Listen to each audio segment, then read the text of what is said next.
Have you ever wanted to disappear instantly? Not because of a physical danger, not because someone was chasing you, but because of something much quieter and somehow worse. A glance, a joke, a moment when you felt seen in the wrong way. That feeling has an ancient and powerful name: shame. And the strangest part is this: shame does not only arrive after you have done something wrong, sometimes it arrives before. It warns you in advance. It makes you feel, with almost brutal precision, that you are about to be judged, excluded, reduced to something smaller than who you thought you were. For a long time, we treated shame as a flaw in the mind, an uncomfortable emotion, a leftover trace of social weakness. But a growing line of research suggests something more interesting. Shame may be an evolved defense system for social life. It does not exist only to punish you. It exists to protect you from losing value in the eyes of others, and that changes everything. To understand shame, you first have to understand a simple fact. For our ancestors, being accepted by the group was not a psychological luxury. It was a survival issue. Exclusion meant losing access to cooperation, protection, food, information, and alliances.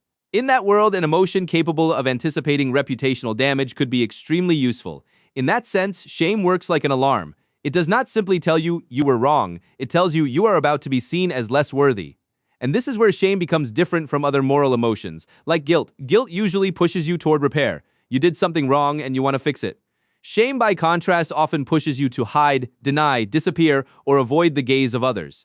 This is not just a theoretical distinction, it is a behavioral one. Guilt tries to repair damage. Shame tries to reduce exposure. That detail matters because it suggests that shame was not built simply to make you suffer. It was built to change your behavior before social damage became irreversible. In a well-known study on shame, researchers found that shame tracks the threat of devaluation by others very closely. In other words, shame does not only react to internal morality, it reacts to what you think other people are about to think about you. That means shame is deeply relational. It is not just about what you do, it is about the value you believe others are assigning to you. And here comes the paradox. An emotion that evolved to protect your place in the group can end up isolating you from the group, because when shame becomes too intense, it does not make you more social. It makes you smaller, it stiffens you, it drives you to withdraw. It tells you that being seen is dangerous. And the more you obey it, the more the world seems full of eyes ready to judge. The body itself reveals this emotion. The face drops, the gaze escapes, the shoulders close in. Sometimes the cheeks flush, that almost involuntary signal that has long been interpreted as a form of inner exposure. It is as if the body is saying to others, yes, I know I have been seen. And yet that signal may once have served a useful function. In certain contexts, showing shame can communicate that you recognize the damage, that you are not a constant threat, that you are still willing to remain inside the social contract. It is a fragile gesture, but also a strategic one. The important thing is not to turn this into an overly simple story. Shame is not good in itself. It is not a blessing in biological form. It is a compromise. On one side, it can support cooperation, respect for norms, and social caution. On the other side, it can become toxic, chronic, and disproportionate. It can turn into an inner voice that no longer says, you did something wrong, but you are wrong. And that is where many human beings get lost, because modern shame no longer lives only in small groups, where behavior had immediate and visible consequences. It lives in schools, social networks, workplaces, families, and environments where exposure is constant and social memory is long. A mistake that once might have faded inside a small community can now be recorded, amplified, repeated, and archived. In that kind of world, a mind evolved to protect reputation can become hypersensitive, and then shame stops being a warning signal and becomes an operating system. It controls what you say, it controls what you show, it controls who you become when you feel observed. At this point, it is worth making another distinction. Not all self-conscious discomfort is shame. Sometimes we feel embarrassed. Sometimes we are just exposed. Sometimes we are hurt.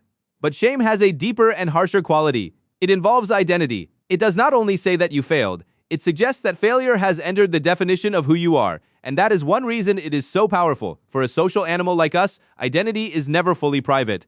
It is also built in the eyes of other people. In that sense, shame is one of the most social emotions we have. It appears when the mind makes a prediction. If they see me like this, my value goes down. That prediction can be accurate, useful, even protective, or it can be distorted, ancient, and exaggerated. And that is the problem. The mechanism that was supposed to protect us from social fracture can end up producing silence, concealment, and loneliness.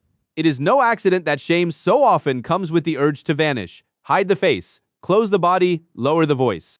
Rewrite the story. Pretend nothing happened. These are all understandable strategies, but they tell the same truth. Shame fears visibility, and that is what makes it so modern. In an age where visibility is often treated like a virtue, shame reminds us that not all exposure is liberating. Sometimes being visible means feeling vulnerable to the core. Maybe the most unsettling thing about shame is this: it does not arise because you are weak, it arises because you are social. And everything that holds a human group together, trust, reputation, cooperation, belonging, can also become the source of your most private humiliation. That is why shame is so hard to bear. It does not punish only an action. It strikes the link between you and other people. It makes you fear not just that you were wrong, but that you have become, in the eyes of the world, someone who no longer deserves a place. But maybe that is where its deepest meaning lies. Shame is the price of social life, and it is also proof that for better or worse, the human mind was never built to live entirely alone.